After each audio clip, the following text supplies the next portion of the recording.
전혜연 시사평론가 전지현 변호사 두 분 인사 나눠보죠. 안녕하세요. 안녕하세요. 네, 반갑습니다.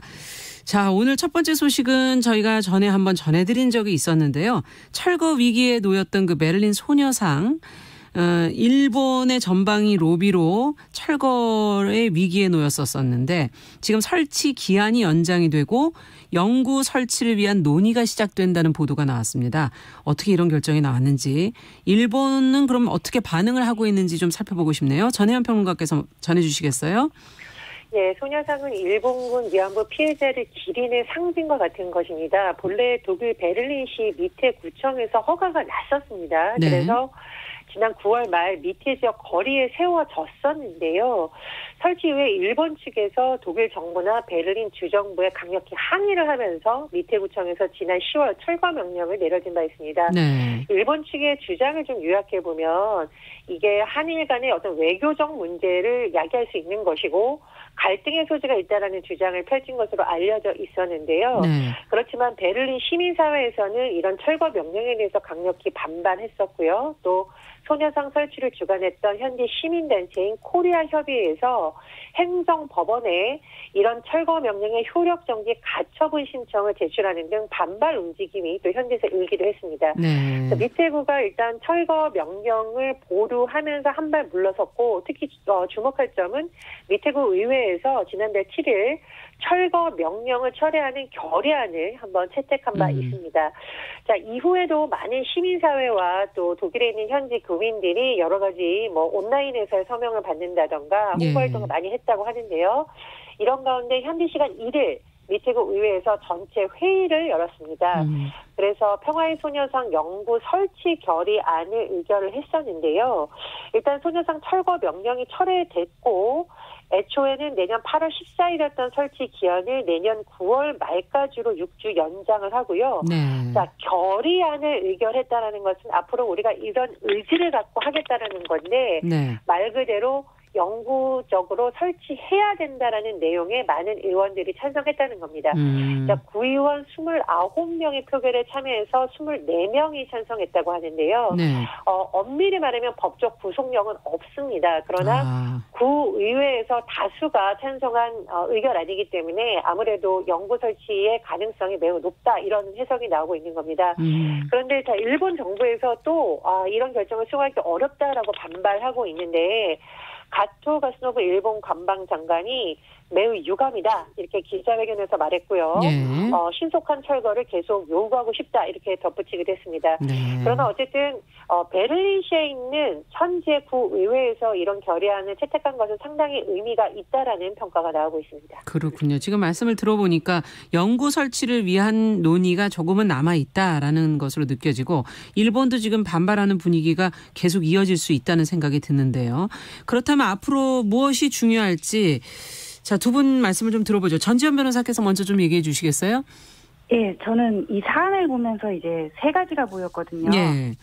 첫째는 이제 소녀상이 있어야 하는 이유인데, 네. 위안부 문제는 개인의 인간의 존엄성에 관한 문제거든요. 네. 개인의 인권이 전쟁통에 보호받지 못하고 국가는 이걸 보호하지 못하고 처참하게 유린이 된 건데, 네. 이거는 우리 개인이 일본으로부터 진정한 사과를 받아야 풀릴 수 있는 문제다. 그렇죠. 어떤 경제적, 외교적인 이유로 치환될 수 없는 문제다.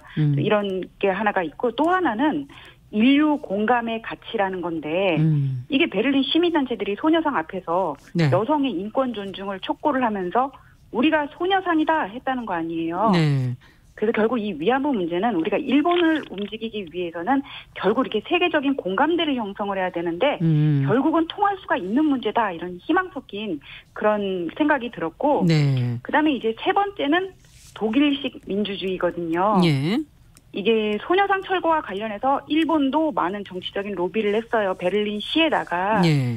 근데 이 독일은 왜 유명한 메르켈 총리 나와가지고는 내치에 관해서 얘기하는 경우 별로 없거든요. 예. 여기는 이제 연방제 국가고 지역 자치가 확고하고 아래로부터의 여론 수렴이 되는 방식이란 말이에요. 그래서 이제 미테구 의회라든지 시민단체가 움직여서 결국은 결의안 의결을 이끌어냈는데, 네. 아까 방법을 저한테 처음에 물어보셨잖아요. 예. 서론이 너무 길었는데 이걸 이제 총평을 하자면은 네. 우리 후대는 계속 노력을 해야 되고 일본의 진정 어린 사과를 받아들일 가능성이 있다. 그러나 그 방법에 있어서 무작정 그냥 우리 혼자서만 외치는 게 아니라 그 나라의 문화를 이해를 하고 영리한 외교를 펼쳐야 되겠다. 그런 생각이 들었습니다. 그러네요. 그쪽 입장에서 설득이 되게끔 해야 한다. 지금 그런 얘기신데요. 자, 그럼 전혜연 변호사께서는 또 어떤 방법이 있다고 보십니까? 저도 역시 세 가지 열쇠말 한번 정리해보면 첫 번째는 연대. 예. 특정 대학을 말하는 것이 아니라 힘을 모은다는 연대라는 그렇죠. 것입니다. 네. 이번에 우리 코리아 협의라는 우리 한인들이 이제 많이 참여하는 시민단체뿐만 아니라 베를린 시민사회가 같이 손을 잡았다라는 것이 굉장히 의미가 있다라고 보거든요. 네.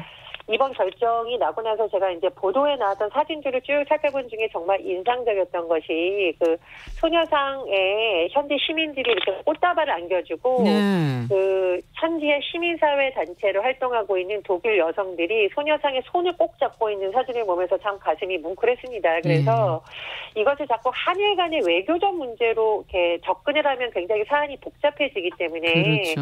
이것이 이제 특정 국가의 문제가 아니라 우리가 전시에서의 인권을 지켜야 되는 인류 보편의 문제라는 것을 자꾸 부각을 시키고 그래서 현지 시민사회와 연대를 한다면 지역에 있는 구의회도 그렇고 뭐 시 단위에서는 시의회도 그렇고 이런 흐름에 많이 귀 기울여 줄 것이라고 보고요. 네. 두 번째는 제가 굉장히 좀 가슴이 뭉클했던 것이 이번에 안건을 설명한 그 독일 미테구의회 의원들이 이런 점을 강조했다고 해요. 성폭력이 이례적 사안이 아니고 전쟁 상황에서의 구조적 문제라는 점을 강조했다고 하거든요. 그러니까 사실 이 위안부 문제라는 것이 우리나라의 피해자만의 문제가 아니라 전 세계가 같이 고민해야 될 구조적 문제라는 점을 잘 설명을 했다. 그런 면에서 좀 더 깊은 고민이 필요하다는 생각이 들었습니다. 마지막으로 우리가 아까 외교 문제를 풀 때 영리한 전략을 전지현 변호사님 말씀하셨는데 굉장히 공감을 합니다. 이번에 독일 슈레더 전 총리 같은 경우에 왜 소녀상 철거를 반대하는 공개 서한을 보냈잖아요. 그래서 저는 이제 정부와 정부끼리 의논할 수 있는 문제가 있고 민간이라던가 상징성이 있는 어떤 지도자들 또는 뭐 전임 지도자들이 같이 좀 의견을 모아준다면 이것을 한일 현재 간의 갈등이 아니라 다 같이 고민해야 하는 문제로 접근하는 방법이 되게 필요하다고 봅니다. 그러네요. 그리고 제가 마지막으로 굉장히 주목한 것이 있는데 일본 정부와 독일 정부의 과거사 청산에 대해서 우리가 많이 얘기를 하잖아요. 많이 비교하죠. 그렇습니다. 그래서 이런 점을 다시 한번 생각해 보게 됐는데 제가 이제 현재가 있는 한 사람이 쓴 칼럼을 봤는데요. 독일이 코로나19 관련한 피해 지원 예산을 이번에 만들면서 2차 세계대전 당시에 피해자와 연관된 유대인들을 위한 항목을 아예 따로 만들었다고 합니다. 그래서 이것이 피해자에게 사과하고 피해자의 어떤 권리 회복을 위해서 노력한다는 것이 일시적인 이벤트가 아니라 실제로 예산에 반영되고 있다는 것에서 제가 깜짝 놀랐는데 일본 정부에서도 독일의 이런 사례를 보면서 기존의 입장을 바꿔야 되는 때가 아닌가 그런 생각이 들었습니다. 네, 오랜 시간 동안 계속 지금 반성하는 모습을 보여주고 있지 않습니까, 독일은.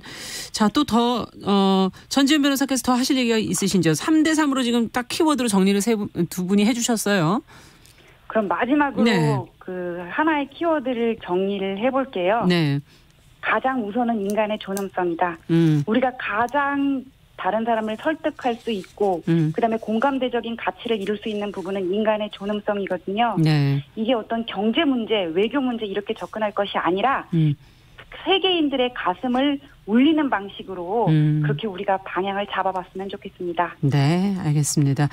좋은 결과가 있기를 저도 같이 기대를 해보고요. 자, 두 번째 뉴스는 얼마 전에도 저희가 잠시 전해드렸었는데 어린이 보호구역에서 발생하는 사고 이걸 줄이기 위한 지금 개선책이 꾸준히 요구가 되어지고 있는데요. 이 어린이들 등하굣길에 이 주로 시야를 가리는 장애물 그리고 그 위험성에 대한 연구 진단 결과가 구체적인 것이 나왔다 그래요. 그 내용을 오늘 좀 자세히 살펴보면서 문제를 어떻게 풀어가야 될지 같이 고민을 해보도록 하죠. 전지현 변호사께서 좀 정리해 주세요. 네, 지난해 어린이 교통사고 몇 건인 줄 아세요? 많죠. 놀라지 마세요. 총 1만 2천 건이거든요.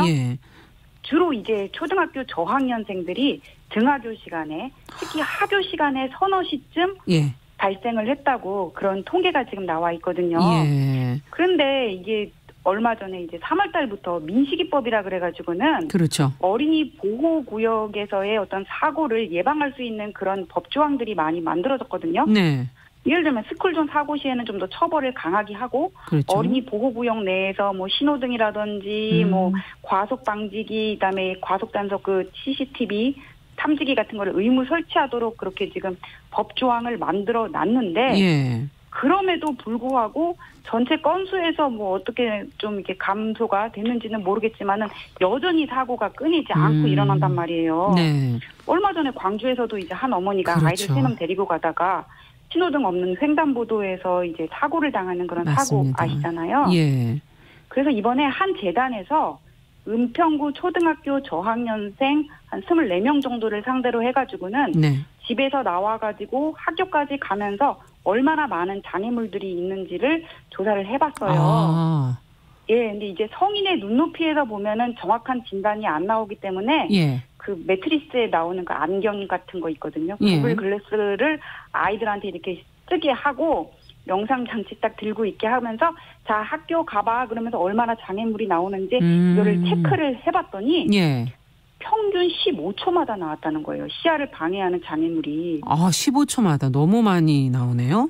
예, 그러니까 네. 뭐 전적으로 시야를 가리는 것도 있고 절반만 가리는 것도 있었지만 그것도 이거는 엄청난 수치거든요. 그러네요. 뭐 어떤 장애물들이 그렇게 있는 걸까요? 예, 그래서 이걸 한번 봤더니 예. 1등이 뭐냐면은 주정차 차량이었다는 거예요. 주정차 차량.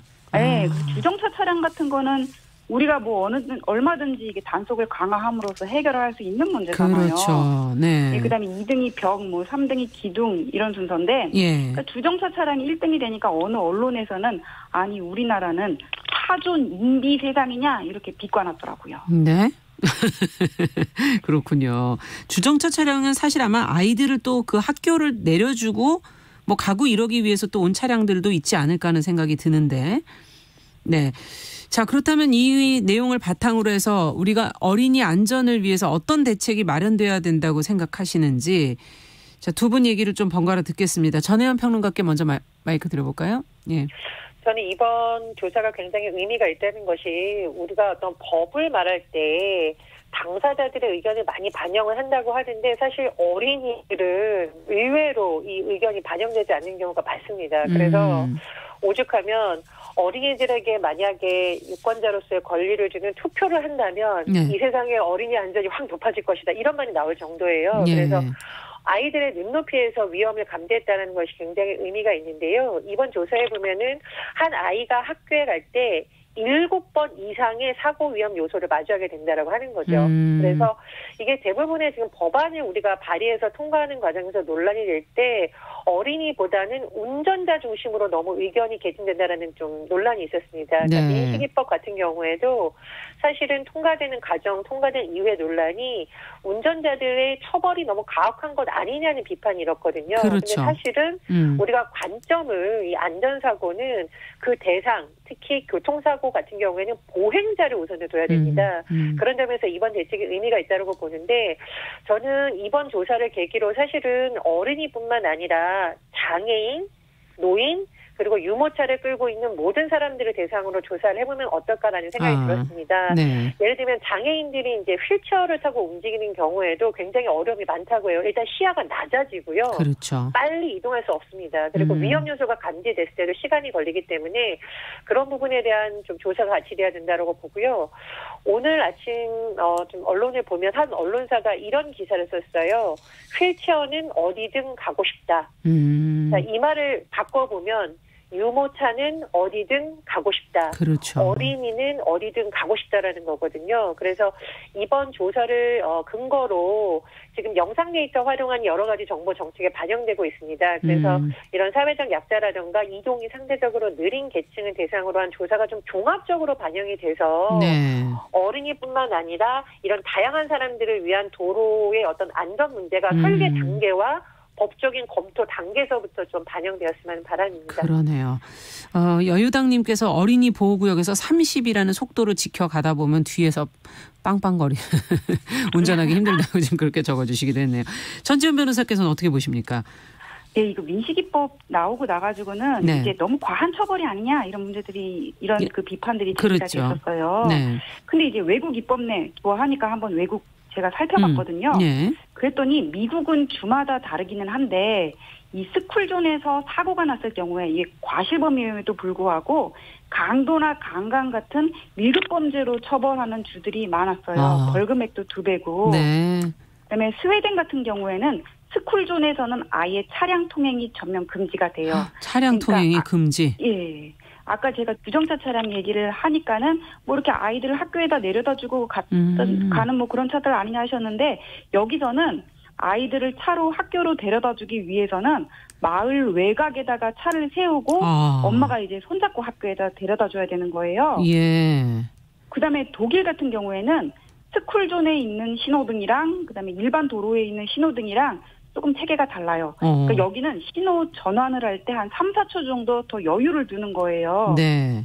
그 애들은 위험이 이렇게 발생했을 때 급박하게 대처하는 능력이 아무래도 떨어지잖아요. 그렇죠. 이거 상당히 합리적인 방법이라고 그러네요. 보이고 그리고 또 스쿨존 같은 데서 시속 30km로 가면 뒤에다 빵빵빵 안 가냐고 지금 막 스트레스 주거든요. 예. 근데 일본은 30km도 아니에요. 10에서 15km 정도라 그러고 그 스쿨존 범위도 우리나라보다 더 넓거든요. 예. 근데 우리나라 지금 그 민식이법 통과 후에 현황을 보면은 처벌을 강화한다 그러고 뭐 신호등 설치하라 그러고 과속 탐지기 설치하라 네. 그러고 이렇게 얘기를 하는데 아직까지도 뭐 학원이라든지 어린이집 근처에는 보호구역 지정 안 된 사각지대가 많아요. 그래서 왜 이거 아직까지 안 하고 있냐 물어보니까는 주민 과반수로부터 동의를 받지 못했다 뭐 이런 답변이 나왔다 그래요. 네. 그러니까 스쿨존을 그냥 하나의 부담, 그냥 귀찮은 거 정도로 생각을 하는 게 아니냐. 아직도 뭐 인식의 문제가 있다.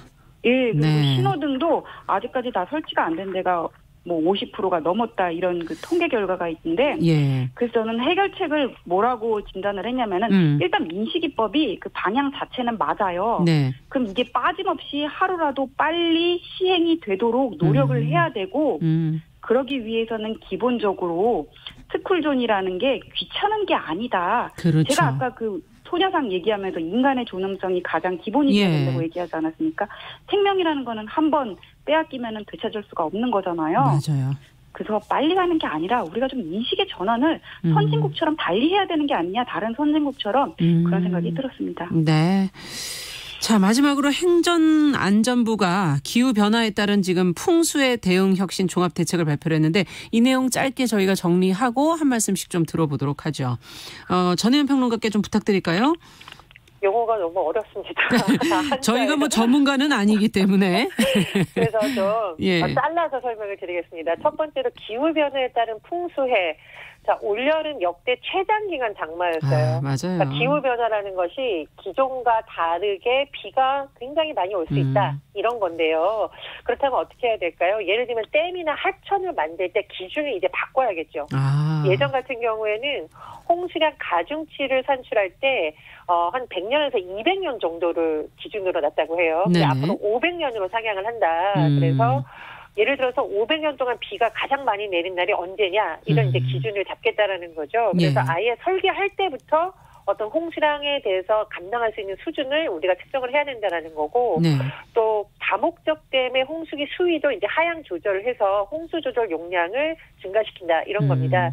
그리고 이제 급경사지에서 산사태의 우려가 많이 이번에 많았었잖아요. 그렇습니다. 그래서 이런 부분에 대한 것을 여러 가지 강화한다라고 하는데 특히 이제 태양광 시설 설치 사업이 좀 논란이 된 바가 있습니다. 그래서 면적과 관계없이 재위험성 검토를 받아야만 되는 것으로 바꾸고요. 또 하나 우리 왜 도시에서 침수 사고 올해 많이 일어났었죠. 갑자기 인명 피해가 발생하기도 했었는데 이런 부분에 대해서도 여러 가지 종합정비 사업을 확대한다라고 합니다. 제가 그래서 잘라서 일단 기후 변화에 따른 풍수해라고 잘랐습니다. 자, 그다음에 종합 대책이라는 것은 뭐냐면 예전에는 이런 정비 사업이 부처별로 이렇게 단위 사업으로 추진됐어요. 그러다 보니까 실제로는 사업 효과가 떨어진다라는 것이니까 앞으로는 부처별이 아니라 지역 단위 생활권 중심으로 정비를 하겠다는 겁니다. 네. 그래서 이번 대책을 발표한 경우에도 행안부 혼자 한 것이 아니라 예. 행안부라든가 기상청 등등이 그렇죠. 같이 논의를 했다고 합니다. 그래서 이런 부분이 좀 의미가 있다고 하는데 글쎄요, 앞으로 잘 시행될 수 있지는 지켜봐야 되는 상황입니다. 네. 뭐 태양광 패널을 그래서 그 차를 막는, 차의 소음을 막는 그런 데다 또 하면 어떻겠냐, 뭐 여러 가지 의견들이 나오고 있던데요. 어쨌든 이번 대책 들으시면서 어떻게 생각하시는지 한 말씀씩 들어보죠. 전지현 변호사께 먼저 여쭤볼까요? 저는 일단 좀 뒷북 느낌이 들었거든요. 그러니까 제가 작년에, 코로나 전이죠. 네. 유럽의 한 고성을 이제 여행을 갔는데 거기 이렇게 정비 일 하시는 분들이 오늘은 이제 파업을 해가지고는 들어갈 수 없다 그러는 거예요. 그래서 파업 이유가 뭐냐고 물어봤더니 세계 기후변화 정책에 대항하는 파업을 한다 이러시는 거예요. 네. 그래서 고성을 관리하는 거랑 기후변화랑 무슨 네. 상관이 있을까? 그런 생각이 들긴 했었는데 이게 기후변화로 인한 재난 우려는 이미 세계적인 추세였어요. 맞습니다. 예. 그러다가 이제 지난 여름에 거의 비가 안 온 날이 없었죠. 홍수 피해가 심해지고 나니까는 이제서야 부랴부랴 대책을 만든 게 아니냐 그런 느낌이 들고 네. 이 대책을 보면은 뭐 총론적인 부분에서 제가 전문가가 아니기 때문에 이렇게 핀셋 비평을 할 수는 없는데 보면은 뭐 최대 강수량 기준을 10년, 30년에서 30년, 50년으로 바꾼다 이런 식으로만 규정이 돼 있어서 예. 이게 각 지자체마다 상황이라든지 재원이 다 다를 텐데 예. 구체적으로 어떻게 적용을 할 것인지 여기에 대해서는 좀 더 앞으로 시행 세칙이 필요할 것 같다 그런 생각이 들고 네. 또 하나는 뭐냐면 이제 마지막으로 대책 마련이 물론 필요하지만 예. 대책보다 중요한 거는 그 원인 예방이잖아요. 그래서 이제 원인으로 들 수 있는 게 온실가스 감소라든지 재생에너지 사용, 그렇죠. 재활용 강화 이런 것들이 있는데 요새 이제 대기업에서도 보면은 뭐 ESG 지속 가능한 경영 그래가지고는 수익 자체 창출보다는 이러한 지속 가능한 경영책을 어떤 방침을 세우는지 이런 것들이 또 이제 기업을 평가하는 중요한 요소가 돼가고 있거든요. 그래서 예. 어떤 분위기 전환은 이루어지고 있지만 미국에서는 이번에 바이든 트럼프 나왔을 때 네. 기후변화 정책이라든지 뭐 이런 것들도 대선에서 이슈가 됐었거든요. 그렇죠. 우리나라는 아직 거기까지는 안 나가고 있는데 예. 성인지 감수성 인재서야 들어왔던 것처럼 이런 쪽으로도 좀 더 우리가 사고의 영역을 넓혀가야 된다 그런 생각이 듭니다. 네. 전혜연 평론가께서는 어떻게 보십니까? 내년 행안부 예산을 분석해 봤는데요. 그 풍수에 대비 예산이 좀 많이 늘었다. 그리고 어린이 안전 관련한 예산도 많이 늘었다고 하는데요. 그런 네. 부분은 좀 더 지켜봐야 된다고 생각을 하고 또 하나는 이게 지금 저희가 이제 그 KBS에서도 보도를 하고 있던데 기후변화 대응이라든가 홍수 관련 대응에 그렇죠. 있어서 지자체별로 빈익분 부익부 현상이 나타나고 있다라는 보도가 나왔습니다. 그래서 네. 여기서 분명히 홍수의 위험이 높다라는 것을 알고 있으면서 지자체별로 예산이 없어서 이것이 안 되는 경우가 좀 많다는 지적이 나왔습니다. 그래서 네. 이 안전 문제에 대해서만큼은 지자체에서 지자체 예산으로 알아라 할 것이 아니라 행안부든 어떤 종합대책을 마련하는 곳에서 예산과 인력이 없는 것은 사실 현장에서는 허구라는 비판까지 나오고 그렇죠. 있거든요. 그런 부분도 좀 점검해 봤으면 하는 바람입니다. 네. 오늘 말씀 여기까지 듣겠습니다. 두 분 수고하셨습니다. 감사합니다. 감사합니다. 네. 뉴스픽 전혜연 평론가 전지현 변호사였습니다.